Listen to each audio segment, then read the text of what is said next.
이 사연은 인생의 후반에서 보내온 한 통의 기록입니다. 나는 올해로 69입니다. 은퇴한 지는 벌써 3년이 됐고요. 평생 공장에서 일했습니다. 새벽같이 나가 밤늦게 들어오는 삶, 손에는 굳은 살이, 말을 날이 없었고 허리는 서서히 굽어갔습니다. 그래도 버틸 수 있었던 건 딱 하나였습니다. 아들 하나 잘 키워놨다. 그 생각이었습니다. 아들은 공부를 잘했습니다. 서울에 있는 대학을 나왔고 대기업에 들어갔습니다. 친척들 모임에 가면 누가 묻지도 않았는데 내 입에서 먼저 말이 나왔습니다. 우리 아들은 말이야. 그게 내 유일한 자랑이었습니다. 아들이 30을 넘기자 결혼 이야기가 나왔습니다. 며느리는 첫인상이 좋았습니다. 말수는 적었지만 웃을 때는 싹싹했고 어른들 앞에서는 늘 공손했습니다. 아들이 말했습니다. 아버지, 전세 말고 집을 사는 게 좋을 것 같아요. 그 말에 나는 잠시 계산을 해봤습니다. 퇴직금, 평생 모은 적금, 그리고 지금 살고 있는 이 집, 빠듯하긴 했지만 불가능한 건 아니었습니다. 아들이 덧붙였습니다. 아버지 명의로 두면 세금도 복잡하고 나중에 상속 문제도 있고요. 그 말이 그럴듯하게 들렸습니다. 솔직히 말하면 전문적인 건 잘 몰랐습니다. 하지만 그건 중요하지 않았습니다. 아들이 나를 속일 거라고는 단 한 번도 생각하지 않았으니까요. 며느리도 옆에서 말했습니다. 아버님, 저희가 잘 모실게요. 걱정 마세요. 그 말에 나는 웃으며 대답했습니다. 내가 뭘 더 바라겠냐? 그렇게 집 명의를 넘겼습니다. 통장도 정리했습니다. 퇴직금도 노후 자금도 아들 계좌로 옮겼습니다. 서류에 도장을 찍을 때 손이 잠깐 떨리긴 했지만 이내 마음을 다잡았습니다. 그래, 이게 부모지.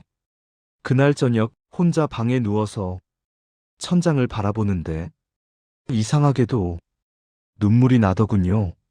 서러운 눈물은 아니었습니다. 홀가분함이었습니다. 이제 다 해줬다. 나는 스스로에게 그렇게 말해줬습니다. 변화는 아주 작은 것부터 시작됐습니다. 처음에는 느끼지 못할 정도였습니다.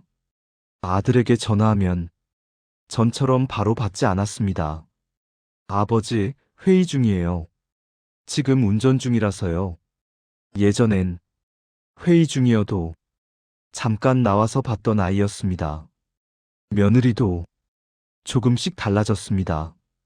말투가 아주 미묘하게 바뀌었습니다. 아버님이 아버지가 됐고 그 다음엔 이름을 부르지 않는 호칭이 됐습니다. 처음엔 기분 탓이라고 생각했습니다. 나이 들면 예민해지는 거라고 스스로를 달랬습니다. 문제는 어느 날 갑자기 생활비 이야기가 나왔을 때였습니다. 아들이 말했습니다. 아버지, 요즘 물가도 오르고 저희도 빠듯해서요. 그 말에 나는 웃으며 대답했습니다. 괜찮다. 내가 뭐 돈 쓸 데가 있냐? 그 말은 거짓말이 아니었습니다. 이미 내 돈은 내 돈이 아니었으니까요. 하지만 며느리가 덧붙였습니다. 그래도 아버님도 조금은 알아서 하셔야죠. 그 말이 이상하게 가슴에 걸렸습니다. 알아서 하라니. 뭘 어떻게? 그날 밤 나는 잠을 설쳤습니다. 몇 달 뒤 몸이 안 좋아 병원에 갔습니다.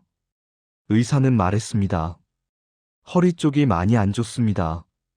치료를 좀 받으셔야겠어요. 치료비 이야기를 듣는데 문득 아들 얼굴이 떠올랐습니다. 예전 같았으면 아무 생각 없이 말했을 겁니다. 병원 좀 다녀와야겠다. 그런데 그날은 전화기를 들었다가 다시 내려놨습니다. 괜히 눈치가 보였습니다. 지금 말하면 부담 주는 건 아닐까?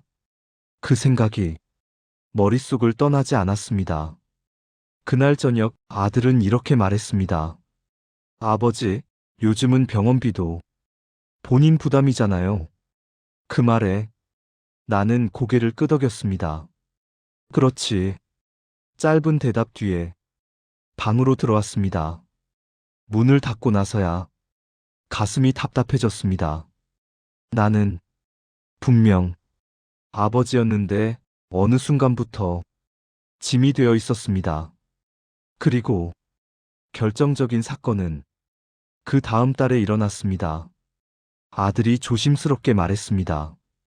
아버지, 집을 좀 줄여서 다른 데로 가시는 건 어때요? 그 말이 무슨 뜻인지 바로 알 수 있었습니다. 여기 전세라도 나가시면 생활비도 나오고. 아들은 끝까지 말을 잇지 못했습니다.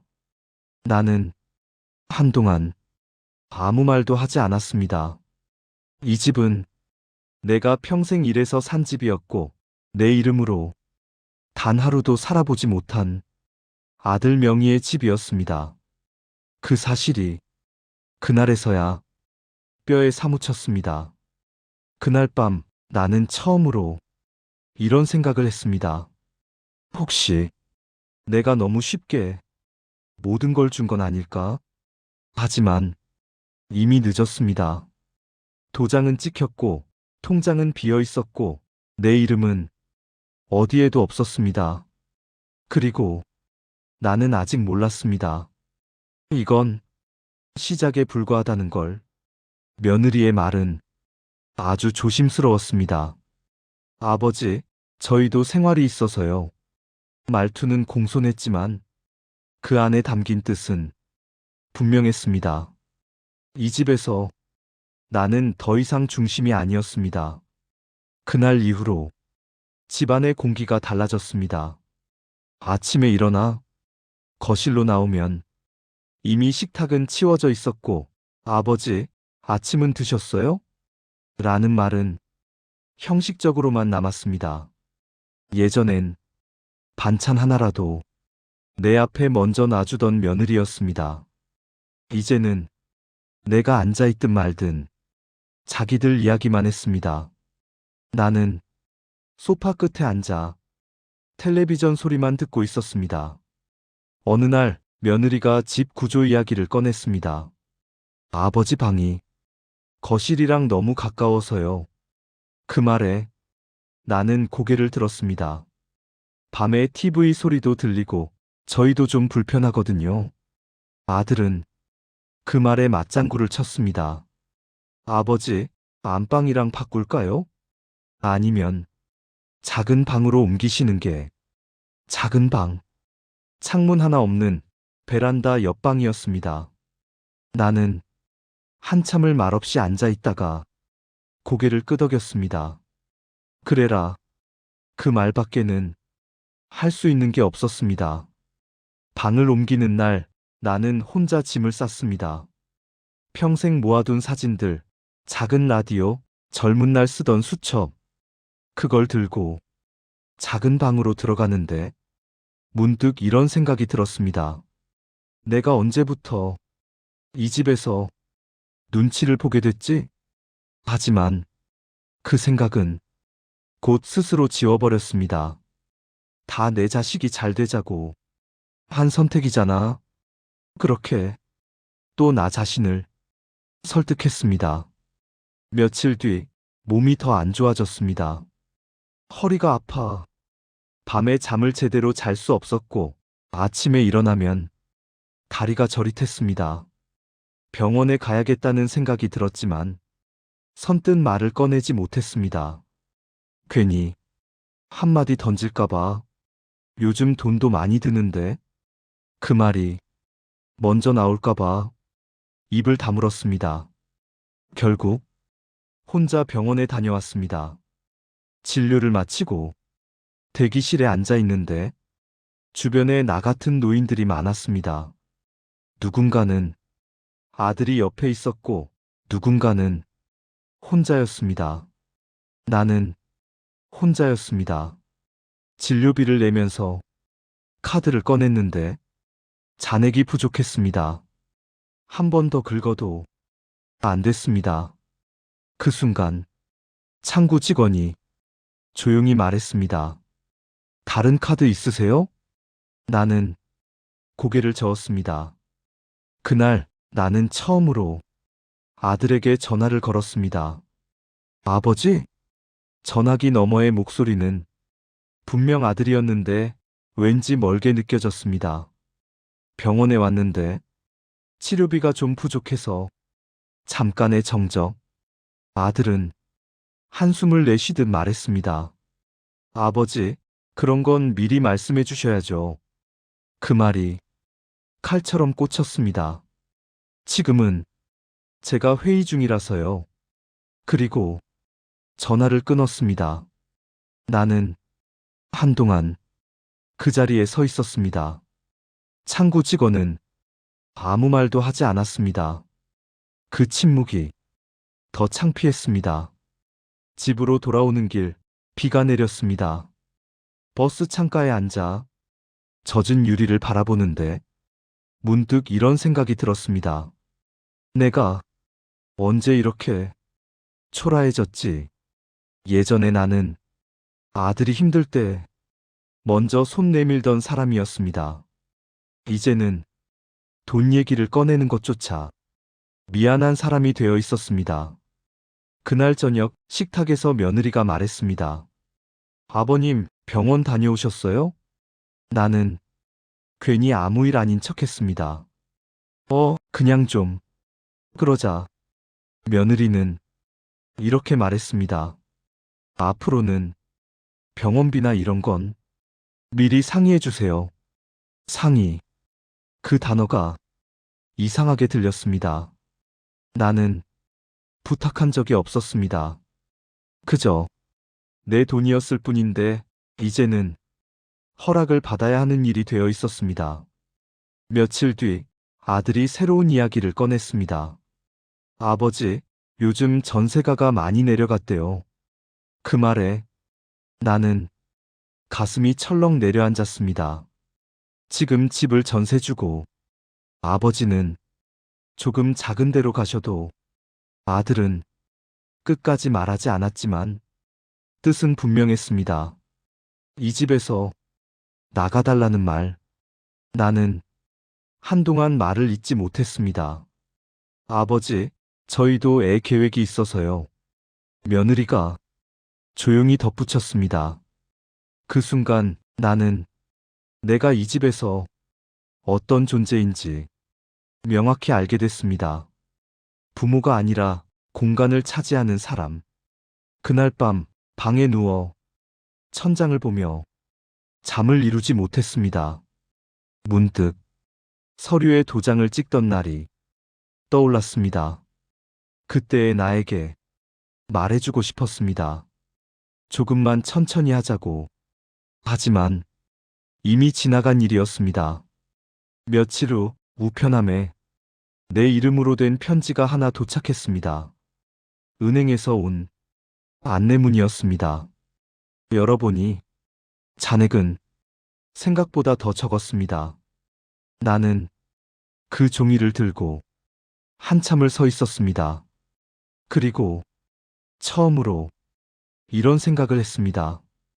혹시 정말로 아무것도 남지 않는 건 아닐까? 아들의 말은 담담했습니다. 아버지, 당분간은 따로 지내시는 게 서로 편할 것 같아요. 당분간이라는 말이 얼마나 잔인한지 그때는 몰랐습니다. 사람은 언제나 부드러운 말로 가장 아픈 결정을 하니까요. 나는 그날 밤 아무 말도 하지 못했습니다. 화도 울음도 나오지 않았습니다. 그저 고개만 끄덕였습니다. 그래, 그 한마디가 내가 할 수 있는 전부였습니다. 아들은 미안한 표정을 지었지만 눈은 이미 다른 곳을 보고 있었습니다. 그 눈빛은 결정이 끝났다는 사람의 눈이었습니다. 다음 날 아침 나는 작은 방에서 조용히 짐을 꺼내기 시작했습니다. 큰 가방은 필요 없었습니다. 옷 몇 벌, 약 봉투, 사진 몇 장. 이 집에서 내 것이었던 건 처음부터 그리 많지 않았습니다.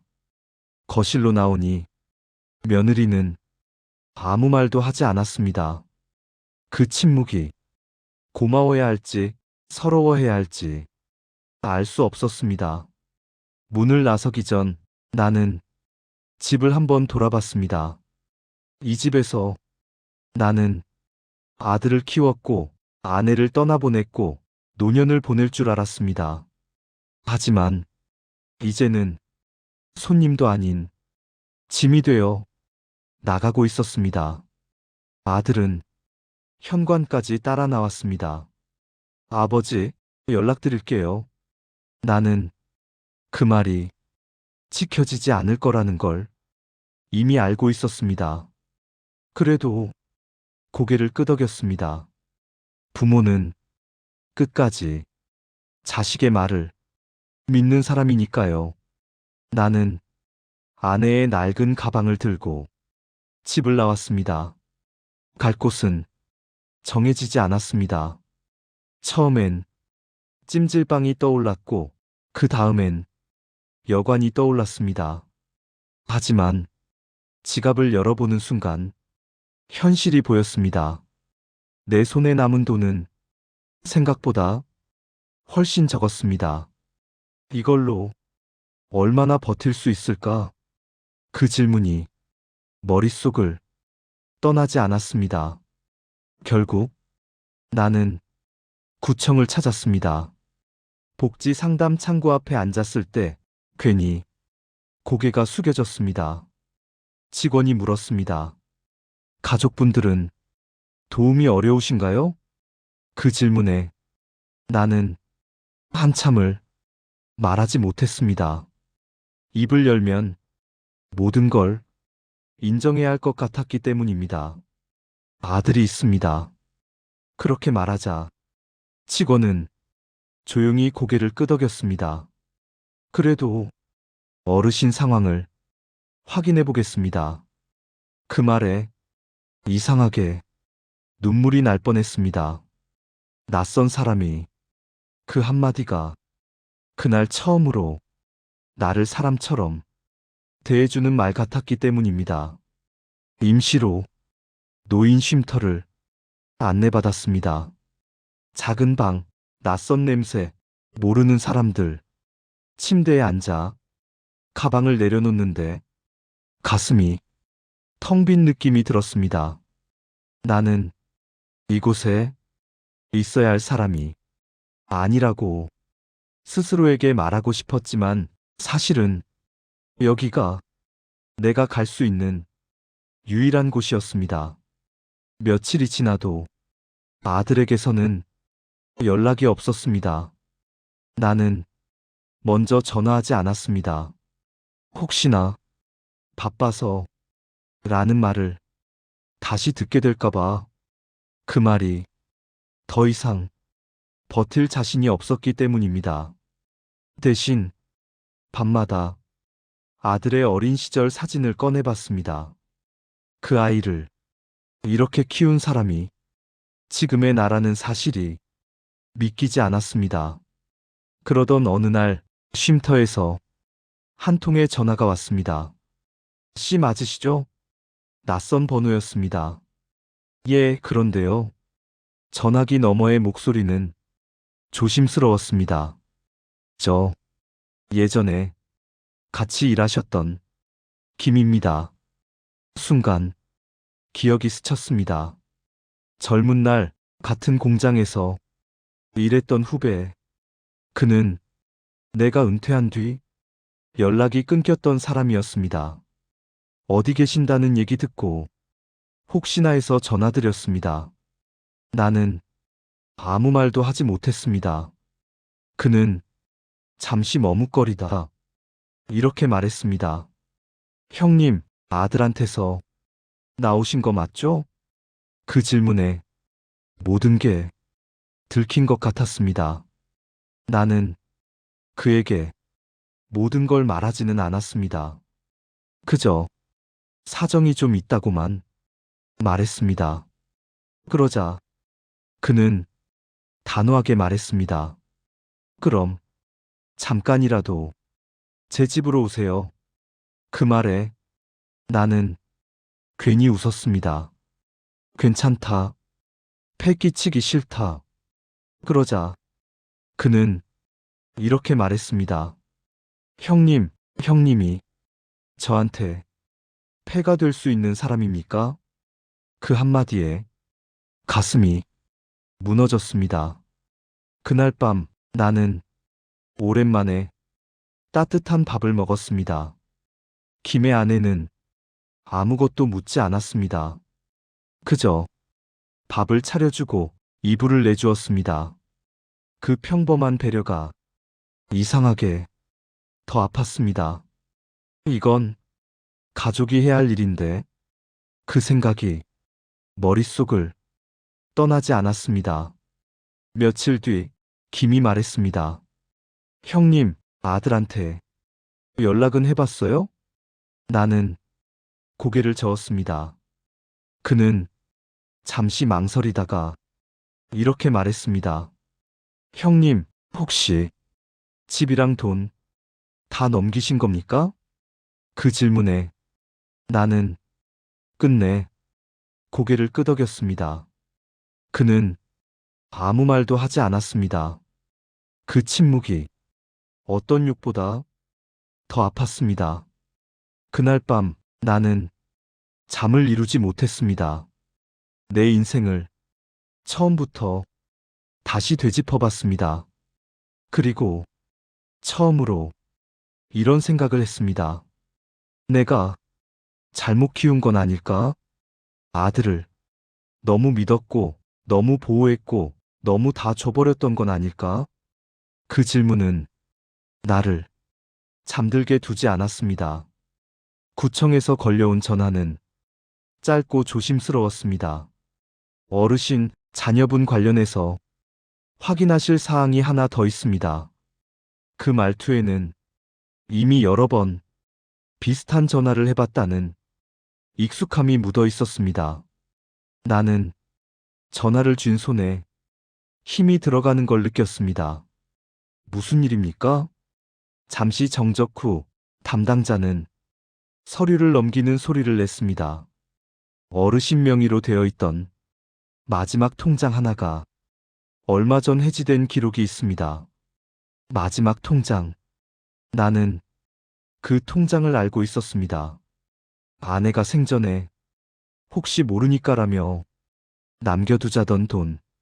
정말 혹시를 위해 남겨둔 돈이었습니다. 그건 내가 직접 한 게 아닌데요. 담당자는 조심스럽게 말을 이었습니다. 위임장으로 처리된 걸로 확인됩니다. 그 순간 내 머릿속에서 무언가가 툭 하고 끊어졌습니다. 나는 바로 아들에게 전화를 걸었습니다. 몇 번의 신호음 끝에 아들이 전화를 받았습니다. 아버지? 그 목소리는 여전히 익숙했지만 더 이상 따뜻하지는 않았습니다. 내 통장 말이다. 나는 최대한 차분하게 말하려 했습니다. 그거 네가 정리했냐? 잠시 침묵. 그 침묵이 이미 대답이었습니다. 아버지, 그건 어차피 쓸 일이 없으시잖아요. 그 말이 너무도 담담해서 나는 오히려 웃음이 나왔습니다. 쓸 일이 없다고? 내 인생에서 가장 많은 시간을 일하면서 모은 돈이었고 내가 아플 때를 대비해 남겨둔 돈이었습니다. 그런데 아들에게는 쓸 일이 없는 돈이었습니다.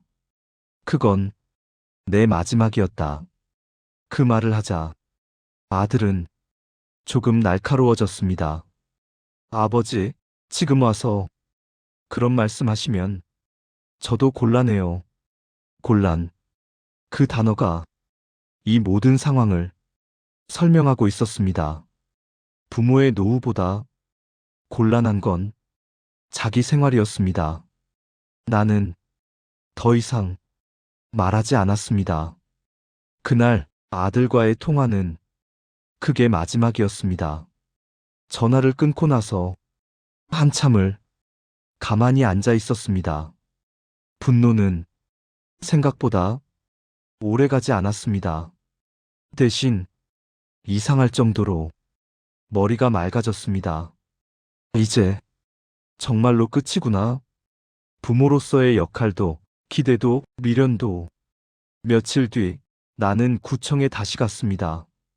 상담 직원은 나를 보자 조용히 고개를 숙였습니다.